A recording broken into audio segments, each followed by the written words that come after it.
What's up, Terance? Hey, well, yeah, hey, You doing okay, man? I haven't seen it since yeah, we haven't played game in like 3 weeks. yeah. I even had this week off mostly, so there would not have been a lot of background noise because Jesse was out of town. So what'd you do all day then? Go to work, Oh, well, come home, play video games, that sort of thing. what are you playing? I forget you play video games still.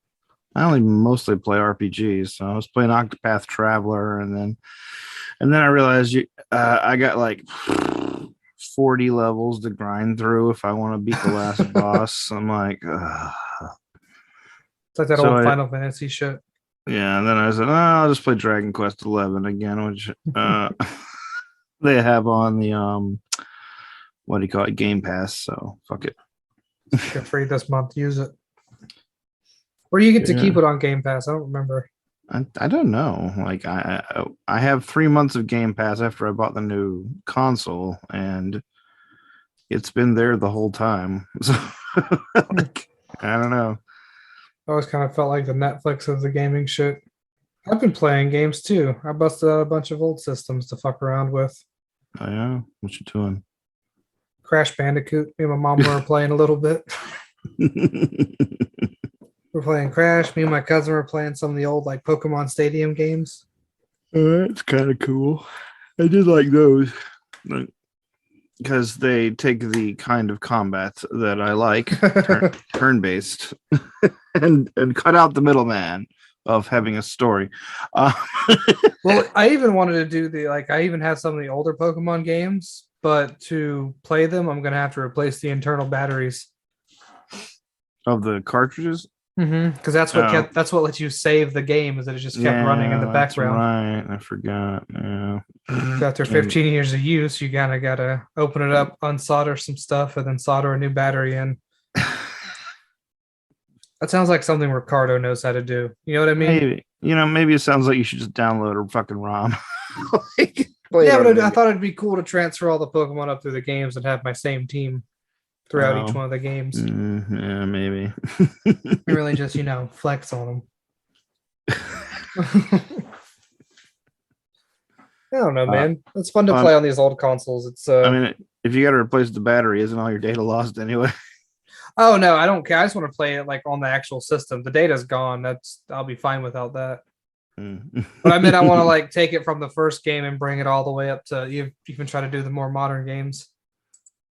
We have the latest one on the Switch, and it actually looked kind of appealing to me because this looks like an open world kind of like RPG kind of like. It did. I had my own issues with that fucking game though. Legend of Arceus. Is that what it's called? I don't remember. Well, Jesse gets every new Pokemon thing, and I can't keep track.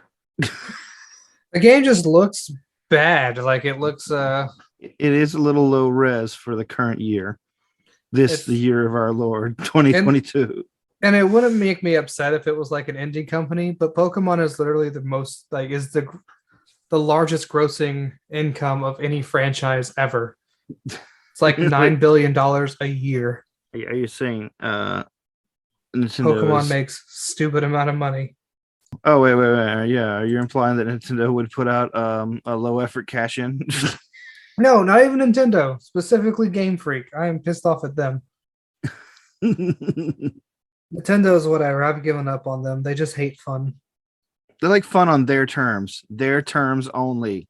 Do not Yeah. deviate from the Nintendo terms. Honestly, sometimes I wish they would just go the way of Sega and they keep making games, but they're just on other people's consoles. Yeah, I don't think But they ever will. I I don't don't think know. so either. But like their consoles are awesome, like the Switch.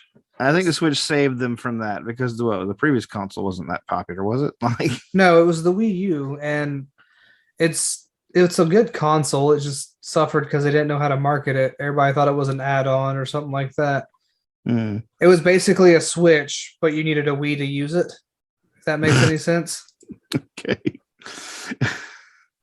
They had No, some they had some bangers of some games on there. I know that much. I'm I sure. fucking played the shit out of them. I find myself finding games I want to play, and then I find out they're like, oh, this is a phone game.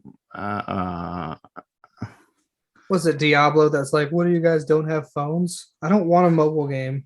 I don't want to look at an itty bitty teeny screen. My fingers are large and clumsy comparatively. No, it's like even like I was saying, playing those old consoles. You ever just hold the NES controller? Like In how many the years? classic, the Yeah, classic one. Oh yeah, it's microscopic. it makes you feel so big. It's like these used to be huge. It They're so fucking tiny.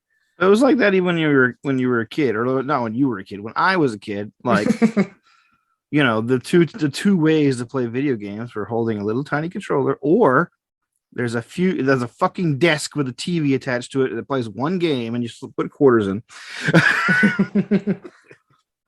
Arcade machines are making a comeback, man. Oh yeah. Because it's gotten really easy to take all those classic games and put it on a Raspberry Pi and then Oh use yeah, a you can just shell. make a jillion fucking Yeah. game option fucking. There's a bar up in Somerville that has that. Like it just at like an entire row of booths. It just has a TV, a controller, all connected to a Raspberry Pi with like 100 games on it. It's such a good idea. Yeah. And it's I'll an tell you- idea I had like fucking 10 years ago too. Come on. I'll tell you what though, if I could have a gaming like an arcade machine, I want like one of the racing sims with the stick shift. I'd put that in my house. I think the BattleTech pods would probably be a big draw. Yeah, something like that, like a playing like the ones that you're not playing pushing buttons, you got like a whole like controller and shit. Like have you ever played the Mario Kart arcade machine? Mm-mm. It's Mario Kart, but you have a steering wheel and shit. It's a lot of fun. You're in the cart. You're there.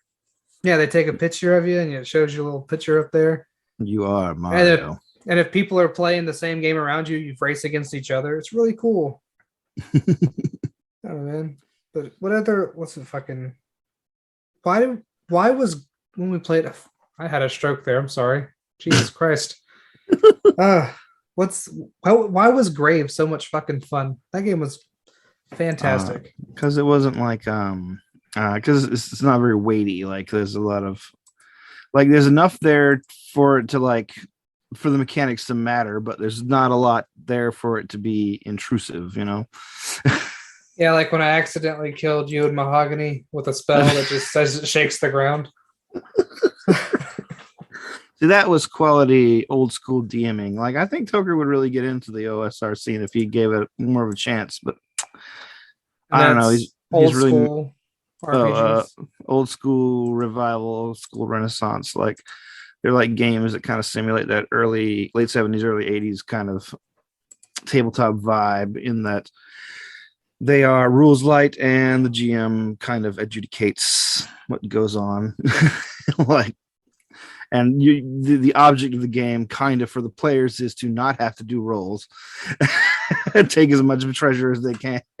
I was gonna say with Grave, it was like even when we were rolling, it was super simple, maybe 2d6 at most. Mm-hmm.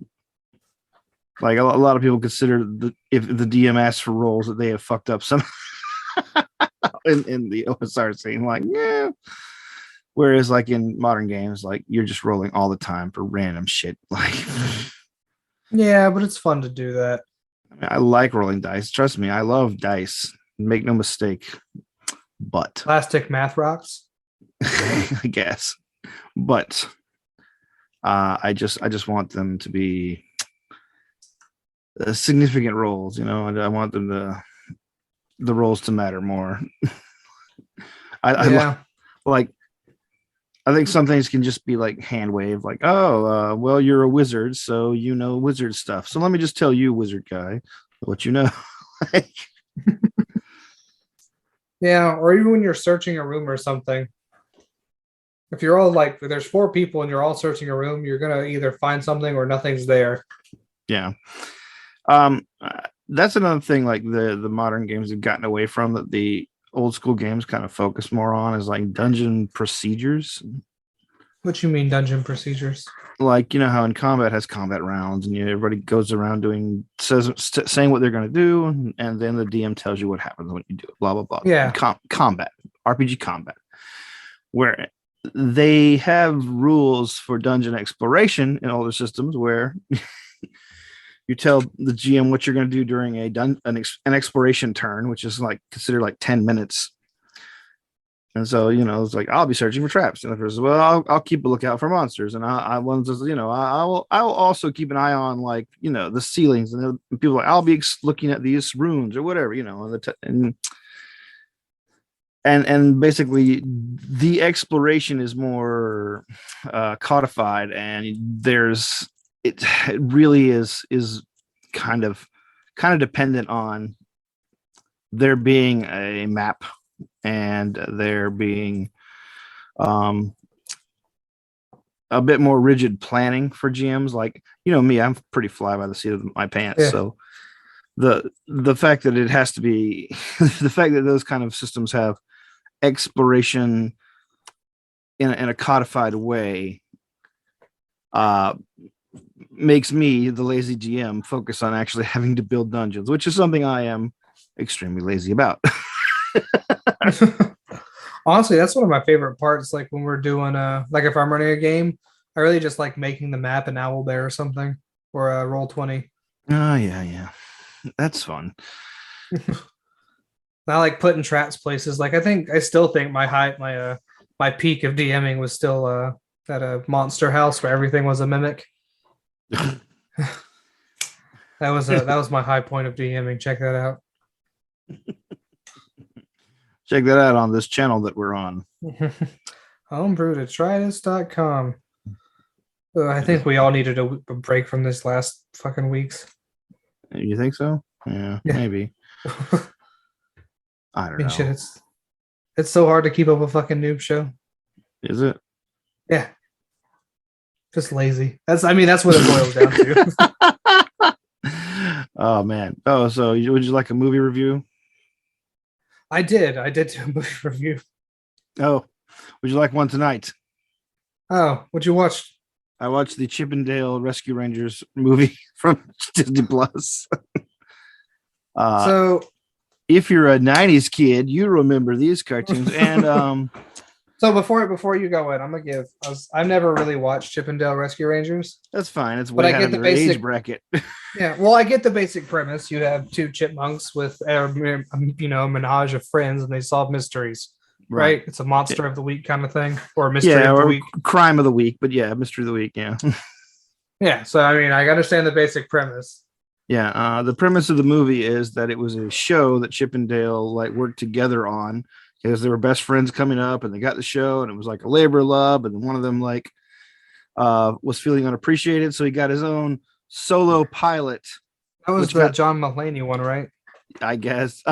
And then it gets the show canceled, and then the pilot goes nowhere, and so they have to they're basically out of show business and shit, and they're not talking to each other. And the movie picks up there where Dale is doing the convention circuit and stuff like that. And it's basically it's a metatextual film based on a nostalgia property about metatextual films based on nostalgia properties, and it's funny as fuck as well.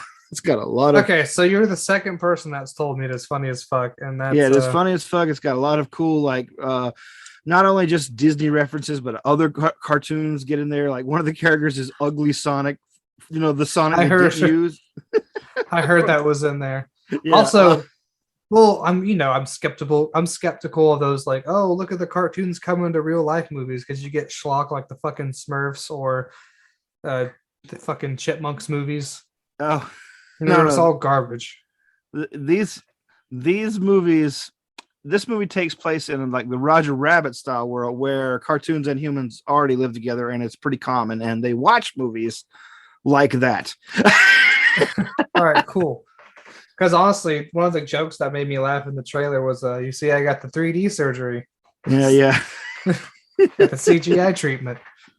It's like, Jesus, all right. That was a good joke for me, at least. There's a lot of them in there, and there's like a lot of Easter eggs, and like you'll see shit that you from other shit. Like Randy Marsh shows up in the background of the scene one. All right, so Like, what is this movie rated? it's got to be it's got to be PG. At least I'm gonna There's say PG-13. Maybe I don't know, but like it's pretty like it has like a heroin den scene.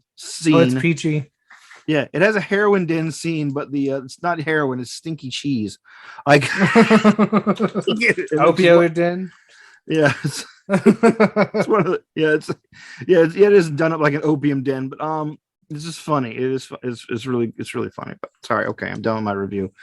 Chippendales, 9 out of 7. 9 out of 7. That isn't. You're not very good at this, are you? I'll make up a new rating system for each movie I review. Have you ever seen Fritz the Cat? Yeah, I've seen it, read it. Well, I was joking about the movie review. That was the movie I was talking about on my was it 2 or 3 shows ago? I missed I out. don't know. I don't know. I really liked the fucking movie. It was really cool for being the first R-rated, fucking animated film. Oh, you're talking about the Ralph Bakshi one. Yeah. Yeah. The one where it's like, Jesus Christ, these are just animals fucking for 20 minutes at a time. Yeah. Well, I used to have like, I don't know where I lost a lot of my comics over the years. I used to have like one of the collections of Fritz cartoon comics that they based it off of. Yeah, apparently the creator did not like the movie. He was not happy about that. I don't know, yeah, but creators are very unhappy with movies for most time, especially comic books. You get a lot of fucking cranks in comics. Like Alan Moore has never liked anything anyone's done with any of his fucking period. And some of it I get. Some of it has been trash. How did the creator of Marmaduke think of the Marmaduke movie? I think he's dead. Oh. Oh, well, I'm not sure if that's true. As you know, Owen Wilson. Wow. It's Marmaduke. Wow. Listen, when are we doing rip facts on shitty movies? We'll just start live. How do we live stream shit, Terance? I have no idea. You're the YouTube man. I'm incredibly stupid, as it turns out. Now it's official. Like they released a report recently that Gen Xers got such a high dose of lead in the atmosphere. We're all like 6 IQ points dumber than we should be. That's what y'all get for eating those fucking lead chips. Also, they didn't regulate the gasoline quite as much, so the fumes are everywhere. Listen, gasoline smells awesome, and you know it. Let's see. Hold on. No, sorry, it's driving me crazy. Let's see. Yep, dead 2015. Okay, yeah, he's been dead for fucking 7 years. Creator Marmaduke, Brad Anderson. But what about the movie? What about the movie Marmaduke? Hold on. I've never seen it. Have you never seen the Marmaduke movie? Because it came out in 2010, so he did. Oh, he might have seen it. Oh, did it? What does it have? What has on Rotten Tomatoes? No, this is 2022. Oh, it's not out yet.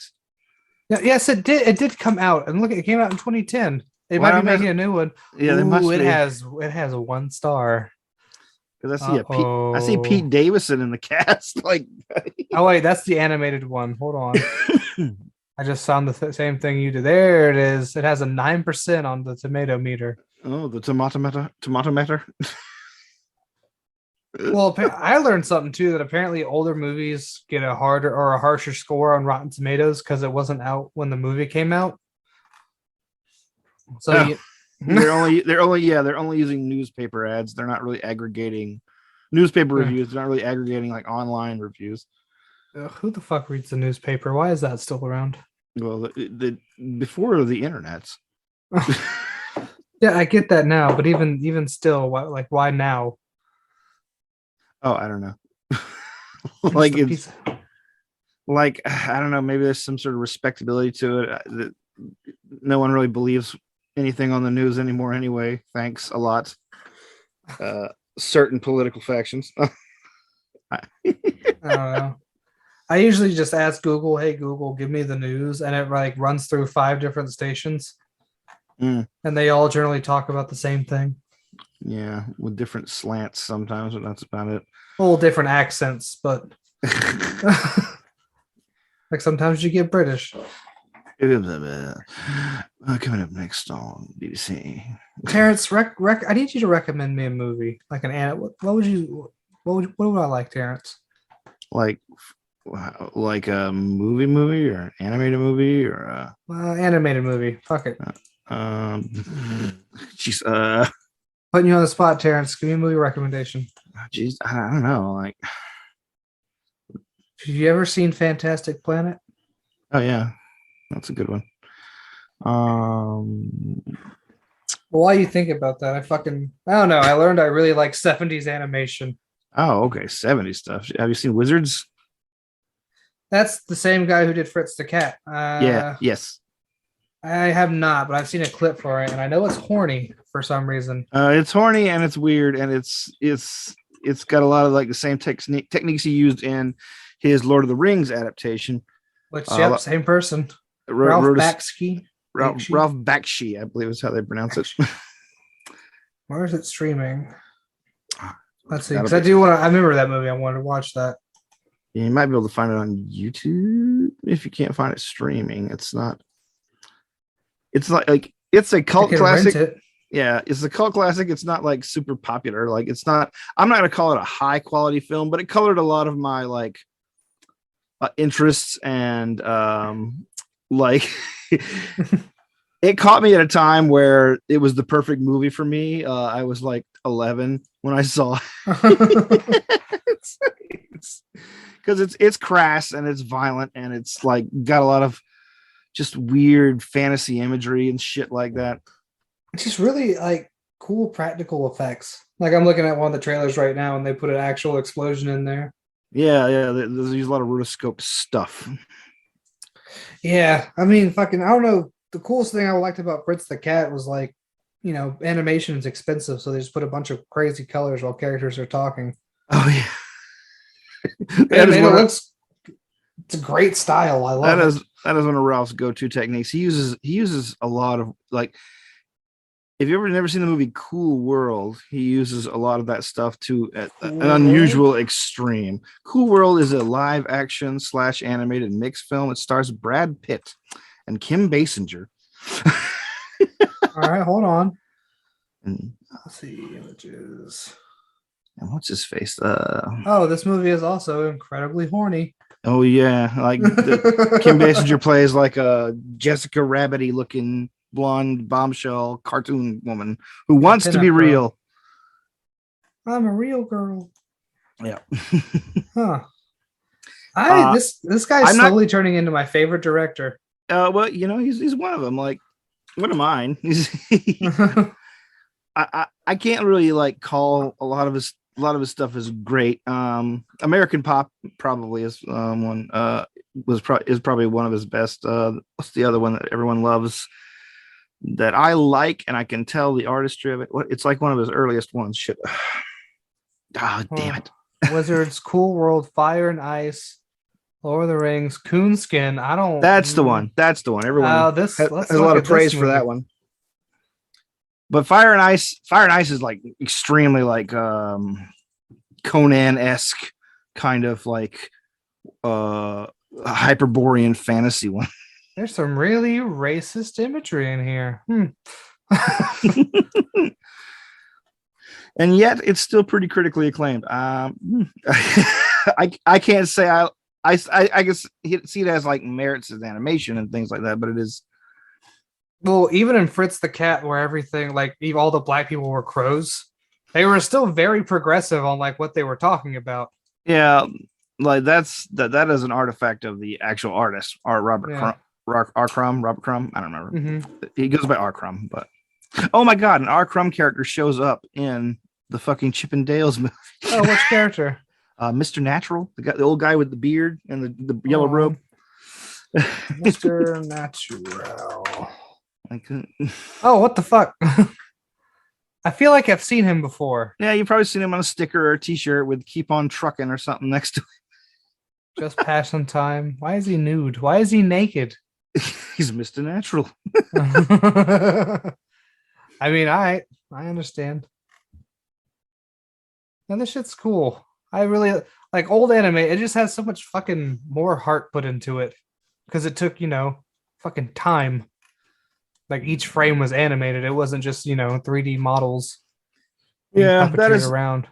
that is one thing about the Chippendale movie that like it is like despite the fact that the toon characters in it are they are 3D models as well. They're just cell shaded. Like yeah.